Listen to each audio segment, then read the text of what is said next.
deputado logo tocou no ponto. Olha, quando é que a propaganda, quando é que a comunicação entre o político e o eleitor é considerada uma propaganda eleitoral ou uma mera promoção pessoal ou uma mera comunicação entre um agente público, um agente político com o cidadão? Há essa dúvida, nós não conseguimos analisar assim com precisão, porque a lei só diz o seguinte: propaganda eleitoral começa dia 6 de julho, mais nada. Antes de 6 de julho, acabou, não se fala mais nada. Então, o professor Zé Jairo Gomes, que tem um livro muito bom de direito eleitoral, traz vamos dizer assim, uma primeira referência, um primeiro paradigma legal.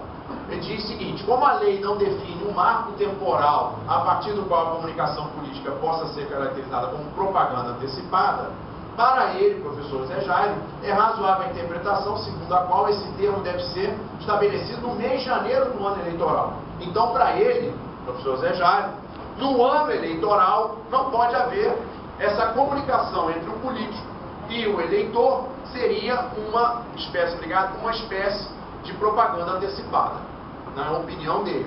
E ele traz duas referências legais como amparo para a tese dele. A primeira delas é que, no ano eleitoral, para se divulgar uma pesquisa de intenção de votos, tem que haver registro na zona eleitoral, se for eleição municipal, na TRE, se for eleição estadual, ou no TSE, se for uma eleição para presidente geral.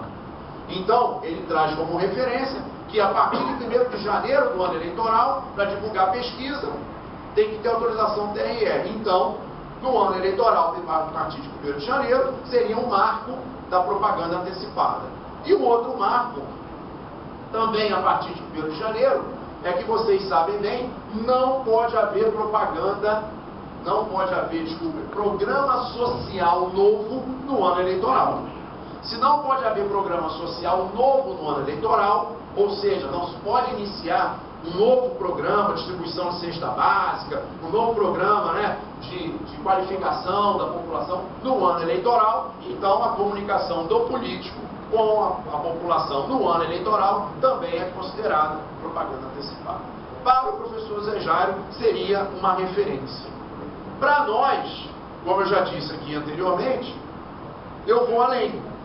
Eu e o doutor Rodrigo Molinari, nós escrevemos um livro e tal, e aí nós trouxemos exatamente a base do voto do ministro Gilmar Mendes, que está aqui, eu já mencionei, não vou perder tempo aqui, só queria destacar esse trecho aqui.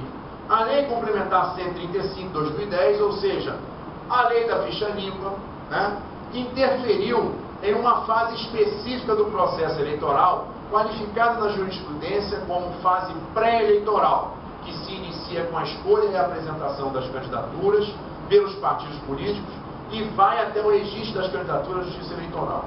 Essa fase não pode ser delimitada temporalmente entre os dias 10 e 30 de junho, ou seja, a fase pré-eleitoral não pode ser restrita a 10 a 30 de junho, no qual ocorrem as convenções partidárias, pois, agora sustenta o ministro, o processo político de escolha é muito mais complexo e tem início com a própria filiação partidária do candidato em outubro do ano anterior.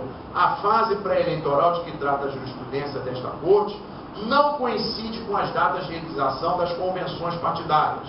Ela começa muito antes da própria filiação partidária e a fixação com a própria filiação partidária e a fixação de domicílio eleitoral dos candidatos, assim como o registro dos partidos do Tribunal Superior Eleitoral.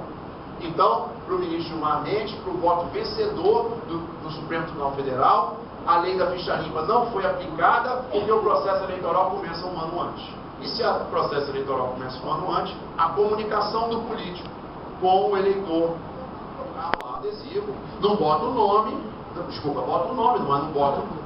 Mas não bota vem aí, que aí é demais, Bota assim, bota só o nome. Então, o adesivo roda pela cidade inteira. Fulano de tal, só. Não tem 2012, não tem nada disso. Então, o Tribunal Superior Eleitoral tinha uma posição que dizia, olha, o adesivo é uma manifestação, assim, de colaboração, é uma manifestação individual, de quem? Do eleitor. né, já só coloca o nome, não tem referência ao pleito. Então, o adesivo não é propaganda antecipada. O Tribunal Superior Eleitoral dizia isso, mais ou menos. Só que nunca é feito um adesivo só, né? São milhares de adesivos e isso tem um custo. Toda essa propaganda antecipada tem um custo.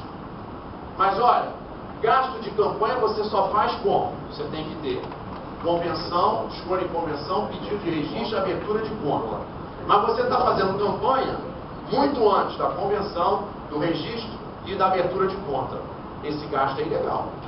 Pode gerar uma ação de 30A, inclusive, gasto ilícito, que pode gerar até a perda do diploma. Tudo bem, estou falando em tese, mas pode. Tá? Veja, adesivo. O Tribunal Superior Eleitoral, ontem, voto do ministro, não ontem, mas um voto recente do ministro Marcelo Ribeiro, veio dizendo o seguinte: nos termos da reiterada jurisprudência desta Corte, deve ser entendida como propaganda eleitoral antecipada qualquer manifestação previamente aos 3 meses anteriores ao pleito e fora das exceções previstas do 36A, que nós vamos falar, que o 36A foi o caso que o deputado falou, de quem já tem mandato, né? E aí, ele diz aqui, em caso o adesivo afixado ao automóvel de propriedade da representada faz menção clara ao pleito. Esse daí ainda era mais descuidado, né? Era fulano de tal 2012, provavelmente, tá? Embora de forma indireta, e evidencia, ou então vem aí, né? E evidencia expressamente a candidatura apoiada. Ou então, como tem um lá na esquina da minha casa, fulano de tal eu apoio, né? Por tratar-se de pessoa física e ausente de qualquer notícia acerca de interação, a multa deve ser nos 5 mil reais. Verificada a conotação de campanha presente na mensagem, é de reconhecer a prática de propaganda eleitoral antecipada. Vejam, além disso, né, é interessante que você começa a ver, tem adesivo,